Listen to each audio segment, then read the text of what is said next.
بسم اللہ الرحمن الرحیم اللہم صلی علی محمد وآلہ وعترتہ بعدد کل معلوم لک۔ صدقہ کرنے والوں پر فرشتے بھی صدقے واری جاتے ہیں۔ یاد رکھو اللہ کی رضا اور اس کے قرب کے لیے صدقات کرو، بلائیں اور مصیبتیں خود بخود دور ہو جائیں گی۔ بزرگ فرماتے ہیں جب تک کوئی بھی عمل فقط اللہ ہی کے لیے نہیں ہوتا، ہر قسم کی علائش سے قطعاً پاک نہیں ہوتا، انوار و برکات کا نزول نہیں ہوتا، صدقات سے بڑھ کر کوئی طاقت نہیں بشرط کہ پوشیدہ ہو۔ حضرت عبداللہ بن مسعود رضی اللہ تعالی عنہ سے روایت ہے کہ نبی کریم صلی اللہ علیہ وآلہ وسلم نے ارشاد فرمایا، تم میں کون ہے جو اپنے وارث کا مال اپنے مال سے زیادہ پیارا ہو؟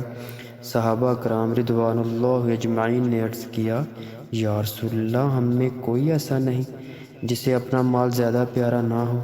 ارشاد نبوی صلی اللہ علیہ وسلم، تم میں سے ہر شخص کا مال وہ ہے جو اس نے نیکی کے کاموں میں خرچ کر کے آگے بیچ دیا، جو مال پیچھے چھوڑا وہ تو وارثوں کا مال ہے۔ اللہ عمل کی توفیق عطا فرمائے۔